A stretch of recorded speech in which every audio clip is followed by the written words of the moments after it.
Suñu presse à la présentation Mam Anta Diamé. Bonjour.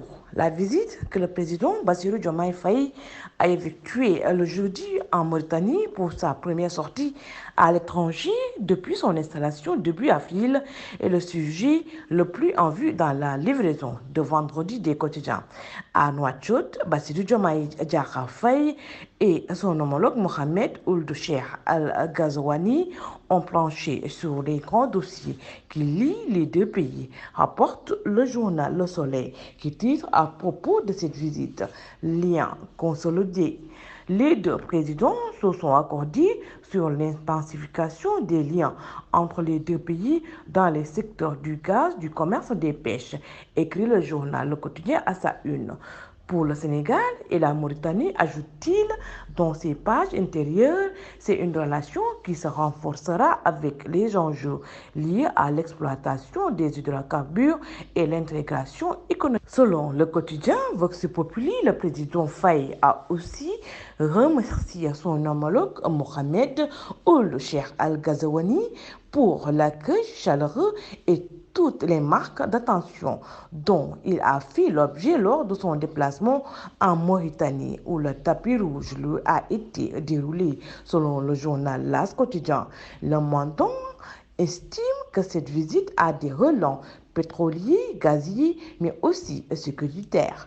Réumi Quotidien estime que Bassirou Diomaye Faye réussit sa première sortie diplomatique. L'axe Dakar-Nouakchott s'en trouve fortifié, affirme le quotidien Yor. Le président Bassirou Diomaye Faye prend son envol international, titre le quotidien Critique en parlant de l'agenda diplomatique du président de la République, attendu samedi à Banjul, en Gambie, 2 jours après son déplacement en Mauritanie. Les comptes rendus sur la première sortie officielle du président de la République foisonnent. Certes, dans les colonnes des journaux, mais plusieurs quotidiens réservent dans le même temps une place non négligeable au sujet de réduction des comptes à la faveur des dernières mesures annoncées par le nouveau régime.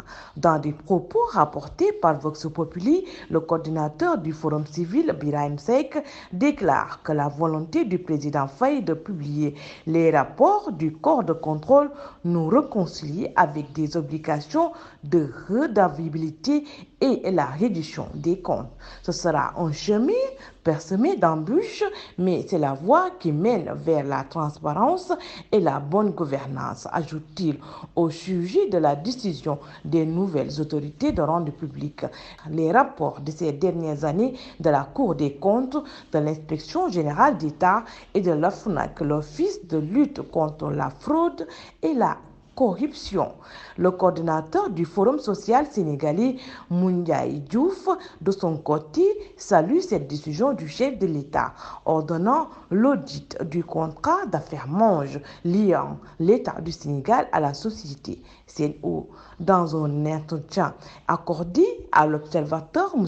Diouf se dit déterminé avec son organisation à soutenir l'État pour clarifier toutes les questions pouvant être considérées comme nébuleuses.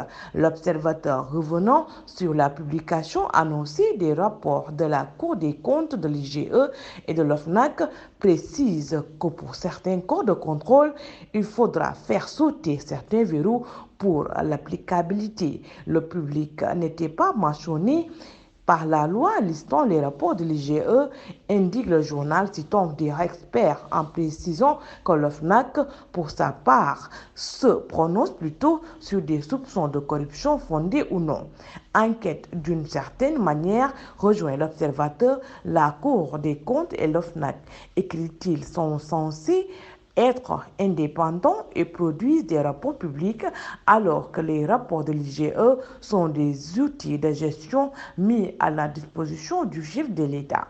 Le président Bassirou Diomaye Faye entend faire de son magistère une maison de verre, mais il devra commencer par contraindre à la transparence les hautes personnalités et les hauts fonctionnaires de l'État qui traînent toujours les pieds quand il s'agit de faire leur déclaration de patrimoine, mentionne à propos le quotidien Les Faux. Ce journal, citant le rapport 2021 de l'OFNAC, soutient que 39% des assujettis, les présidents d'institutions et tout autre fonctionnaire qui gère un budget de plus d'1 milliard, n'ont pas accompli cette obligation. Libération de la parole citoyenne, on évite maladroite à un règlement de compte citoyen qui ne dit pas son nom. Sud Quotidien dessèque la gouvernance de fin de règne de Macky Sall, pointe plusieurs couacs de dernière minute, dont le décret élargissant le bénéfice des passeports diplomatiques. Le journal parle également de recrutement massif et antidaté dans les ministères, sans compter les contrats problématiques de dessalement de l'eau de mer et l'octroi tendancieux de la concession de chantier naval chez Dakarnave. La fin de mandat de Macky Sall est lourde de couacs ou scandale, poussant le président Bassirou Diomaye Faye à prendre des mesures presque conservatoires, conclut-il. Bonne lecture et bonne journée. Sunu Presse vous a été offert par l'Agence sénégalaise de la reforestation et de la Grande Muraille Verte.